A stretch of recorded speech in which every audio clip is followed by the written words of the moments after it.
करना चाहें. So yeah, so there are many ways to do the human resource scheduling and allocation. और trend normally बहुत सारे trends जो हैं वो मौजूद हैं और बहुत सारी रिसर्च भी इस मामले में हुई हुई है, वो आगे हम देखते हैं. सो अगर हम इसको देखें तो यहाँ पे टाइप, जो पर्सनैलिटी टाइप है डेवलपर्स की, ठीक है, उसको नॉर्मली लोग कंसिडर करते हैं while assigning them any task. Project से रिलेटेड कोई टास्क असाइन करने के लिए एक कॉमन ट्रेंड ये है कि आप डेवलपर की पर्सनैलिटी को देखें, ठीक है, और ये भी हो सकता है कि आप उनको एक डेवलपमेंट टीम्स में जो है वो ग्रुप कर दें. So there may many studies going on, ठीक है, इन दिस एस्पेक्ट, और जिसमें ये चीज़ को देखा जाए गया कि पर्सनैलिटी, डिफरेंट पर्सनैलिटी टाइप्स जो होती हैं उनका इफेक्ट क्या है परफॉर्मेंस पे, प्रोडक्टिविटी पे, सॉफ्टवेयर क्वालिटी पे और जॉब सेटिस्फेक्शन पे. सो पर्सनैलिटी टाइप ऑब्वियसली बात है, अगर आप इसमें से चारों चीज़ें देखें, परफॉर्मेंस, प्रोडक्टिविटी और क्या कहते हैं सॉफ्टवेयर क्वालिटी और जॉब सेटिस्फेक्शन, बेसिकली इन चीज़ों को एज अ मैयर लिया जाता है और उसके मुताबिक पर्सनैलिटी टाइप्स का इफेक्ट जो है उस पर देखा जाता है कि किस किस्म की पर्सनैलिटी टाइप बेसिकली डिफाइन करनी पड़ती हैं. उसके लिए आप डिफरेंट रिसर्च जो मेथडोलॉजीज और पेपर्स मौजूद हैं कि how you can define personality types and how you can judge them, judge their performance, productivity, software quality.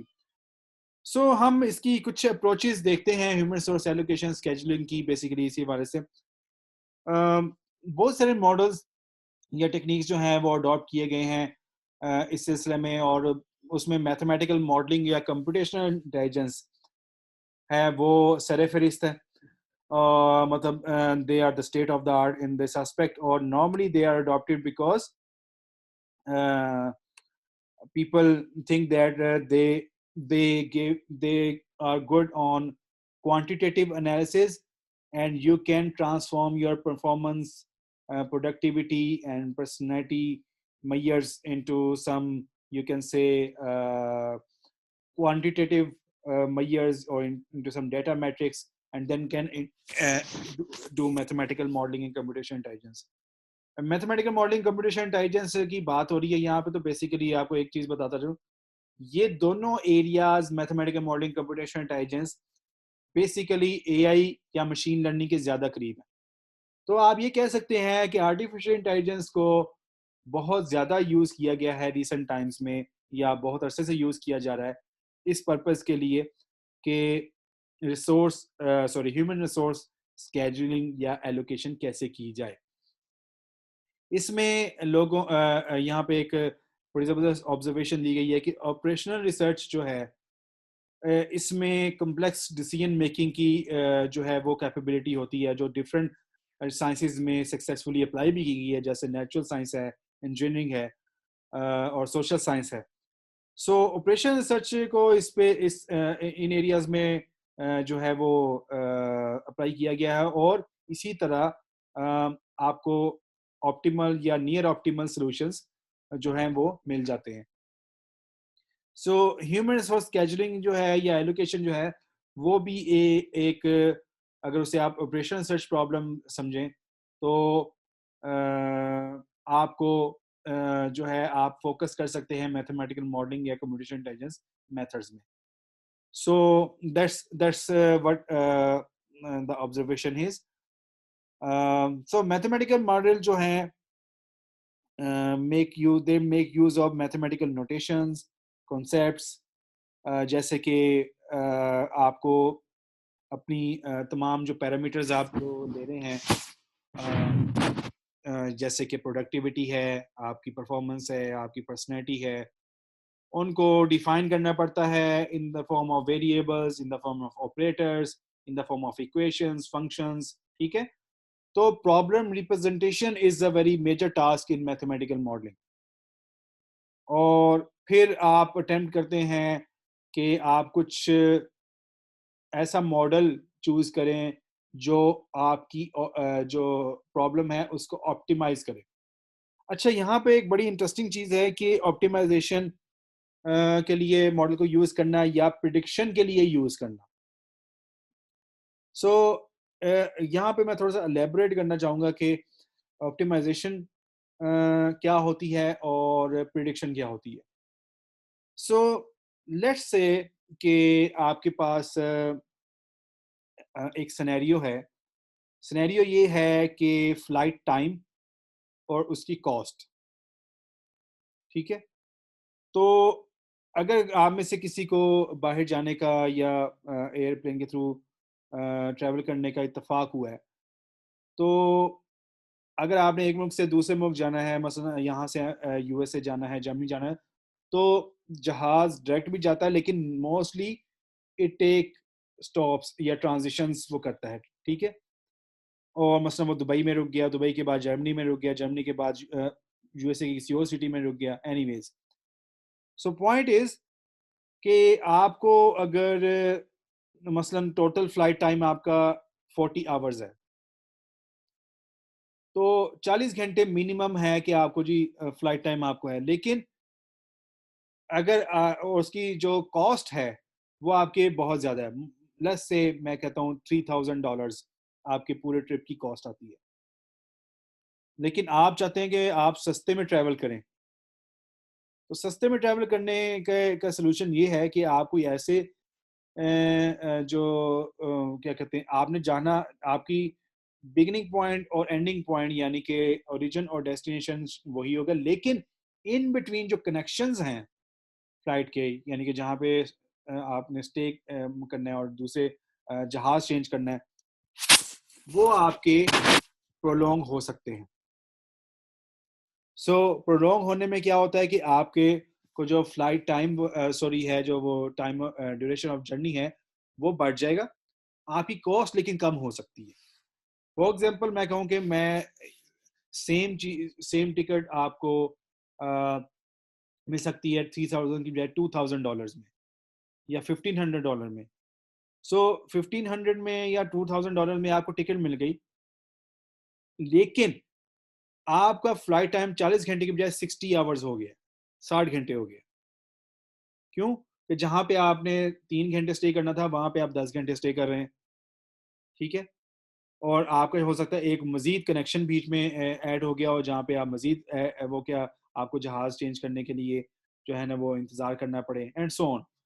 So so basically इस सिनेरियो में अगर आप अब आपका ट्रेड ऑफ है, आप पैसे बढ़ा देंगे तो आपका फ्लाइट टाइम कम हो जाएगा, यू कैन फाइंड मतलब शॉर्टर फ्लाइट। और आप अगर फ्लाइट का पैसे कम करना चाहते हैं, बचत करना चाहते हैं, तो फ्लाइट टाइम आपका इंक्रीज हो जाएगा। So here it is the optimisation problem. आपके पास just for the sake of example मैं कह रहा हूँ, आपके पास इस तरह के सिनेरियोस का जो डाटा मौजूद है, मसलन 1 लाख ऑब्जर्वेशन है, मतलब 1 मिलियन ऑब्जर्वेशन हैं। आप इसकी बेस पे जो है कोई मॉडल बनाते हैं। मॉडल इज अ थिंग के आप देख सकते हैं कि उस डाटा का एब्स्ट्रैक्ट व्यू दे रहा है वो, ओके कि मैंने इस मॉडल ये जो डाटा है इस एक इक्वेशन से, इस एक पर्टिकुलर मैथमेटिकल फंक्शन से रिप्रेजेंट हो जाएगा। और उस मॉडल को अब आपने, वो आपको ऑप्टिमाइजेशन प्रॉब्लम है, तो इसका मतलब है आपने उस मॉडल को ऐसे टेस्ट करना है, वो आपको ऐसी आउटपुट देगा जो कि आपको एक ऑप्टिमाइज सॉल्यूशन देगा। मतलब ये कि in between best for your needs, आप बचत भी करना चाहते हैं और आपका फ्लाइट टाइम भी कम ना हो, ऐसा सॉल्यूशन आपको कहीं पे ढूंढ के दे देगा ये मैथमेटिकल मॉडल। इसी तरह आप प्रिडिक्ट भी कर सकते हैं, ठीक है। प्रिडिक्ट कैसे कर सकते हैं?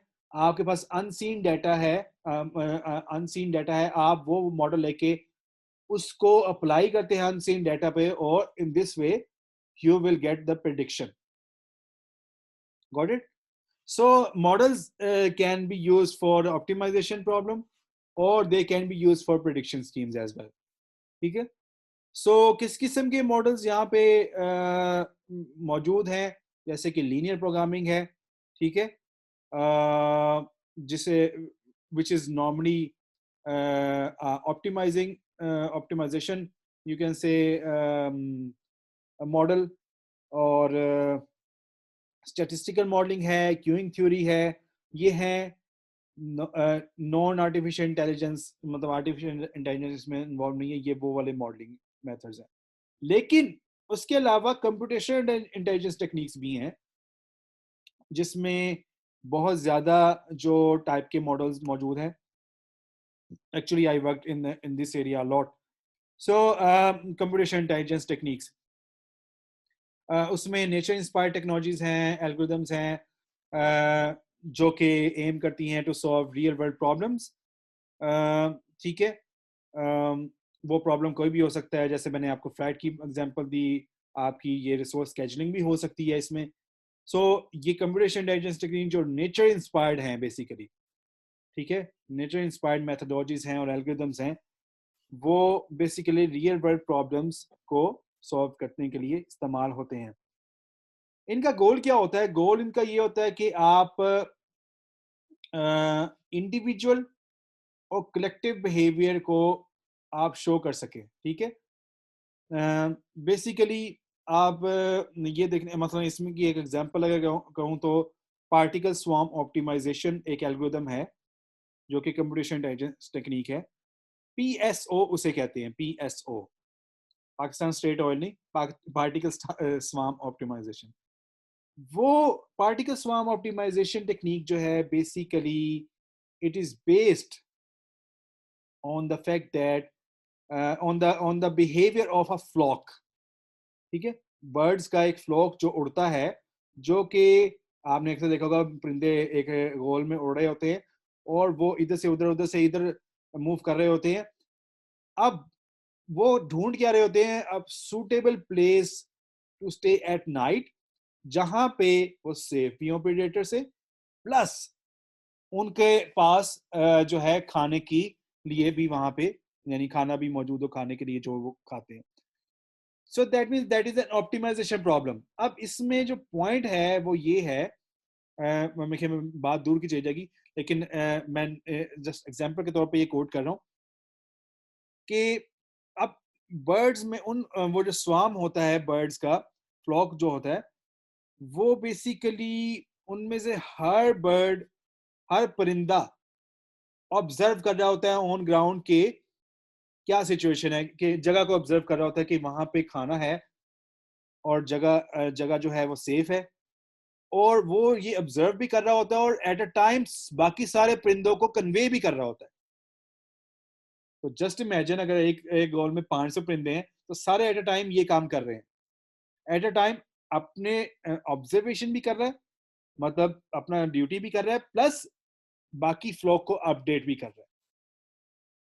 So, उसके मुताबिक बाकी फ्लॉक जो है वो इधर उधर मूव कर रहा होता है। Got it? क्योंकि उस इंफॉर्मेशन के मुताबिक, जो इंफॉर्मेशन रियल टाइम में शेयर हो रही होती है हर किसी को से हर किसी को, सो उसके मुताबिक वो जो है वो रियल टाइम में वो बर्ड्स इधर उधर मूव कर रहे होते हैं। That's why they are moving. वो कोई वो खेल नहीं खेल रहे होते बेसिकली, तो that's the, you can say, their mode of decision making. So PSO में भी हम यही करते हैं कि हमारे पास इंडिविजुअल लेवल पे और कलेक्टिव बिहेवियर को एक मिमिक किया जाता है ये कंप्यूटेशन टेक्निक में, जिसमें ह्यूमन, सॉरी, लिविंग बींग्स कोई भी हो सकती हैं, ठीक है। लिविंग बींग्स के बिहेवियर को इमिटेट किया जाता है, मतलब उसको रेप्लिकेट किया जाता है, और आपके पास एक सोल्यूशन स्पेस है, एक लार्ज नंबर ऑफ सॉल्यूशंस मौजूद हैं, तो उसके मुताबिक डिपेंड करता है कि आप कौन सी टेक्निक इनमें से यूज कर रहे हैं, उसके मुताबिक आप जो है वो लर्न करते हैं, सॉरी, इन्फ्लुएंस करते हैं, लर्न करते हैं और प्रोसेस करते हैं नॉलेज को, ठीक है।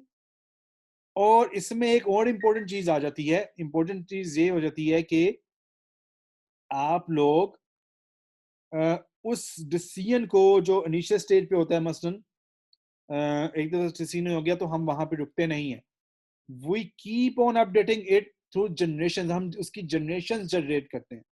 सो बेसिकली एवोल्यूशन भी होती है इस सोल्यूशन में. So these are, that's why they are called as evolutionary algorithm या सवार्म इंटेलिजेंस. ठीक है. सो बात यहाँ पे हो रही मैथमेटिकल मॉडल्स की और कंप्यूटेशनल इंटेलिजेंट टेक्निक्स की. So both are there to help you out, to give you models, whether you want to optimize, you can say, your problem, or you want to do some prediction. So in general अगर बात की जाए तो दोनों techniques में बहुत ज़्यादा जो है वो मेथड्स हैं, टेक्निक्स हैं, और वो हर हर हर कोई अपने लिहाज से इम्पोर्टेंट है. टेक्निक्स जो कि कैपेबल हैं प्रिडिक्शन के लिए, वो नॉर्मली यूज़ की गई हैं एस्टिमेटिंग सॉफ्टवेयर कॉस्ट और एफर्ट. ठीक है. प्रिडिक्शन को, यानी कि प्रिडिक्शन वाली टेक्निक्स को इन कंप्यूटेशन इंटेलिजेंस हो या मॉडलिंग टेक्निक्स हो, मैथमेटिकल मॉडल्स हो, इनको नॉर्मली यूज़ किया गया है सॉफ्टवेयर कॉस्ट और एफर्ट के लिए. जबकि classification schemes they have been utilized for evaluating software quality. Software quality को एवेल्युएट करने के लिए, नॉट उसको एवेल्युएट करने के लिए क्लासिफिकेशन स्कीम्स को नॉर्मली यूज किया गया है. क्लस्टरिंग एल्गोरिथम जो है उनको जो यूज किया गया है to group and retrieve software components in repositories. ठीक है. और ऑप्टिमाइजेशन मेथड्स को नॉर्मली अप्लाई किया गया है ऑटोमेटिकली जनरेट टेस्ट केसेस को जनरेट करना ऑटोमेटिकली. उसके लिए ऑप्टिमाइजेशन मेथड्स को नॉर्मली यूज. सो बेसिकली क्योंकि different categories, so different strategies हैं, क्लस्टरिंग है, ऑप्टिमाइजेशन है, क्लासिफिकेशन है, उसके अलावा जो है प्रिडिक्शन है. इन सब को डिफरेंट डिफरेंट पर्पसेस के लिए फ्रीक्वेंटली यूज किया गया है सॉफ्टवेयर डेवलपमेंट के लिहाज से अगर बात की जाए. जिसका सॉफ्टवेयर कॉस्ट है, एफर्ट है, टेस्ट केस जनरेशन है, एंड क्वालिटी एश्योरेंस है, एंड सो ऑन. सो मेरे ख्याल में आज इतना ही रखते हैं. तो कल इंशाल्लाह हम स्टार्ट करेंगे मैथमेटिकल मॉडलिंग अप्रोच, जिसमें सबसे पहले लीनियर प्रोग्रामिंग अप्रोच है. सो इसको हम सॉरी कल नहीं, मतलब नेक्स्ट वीक जब भी हमारा लेक्चर होगा. सो यहाँ तक किसी के ज़हन में कोई सवाल?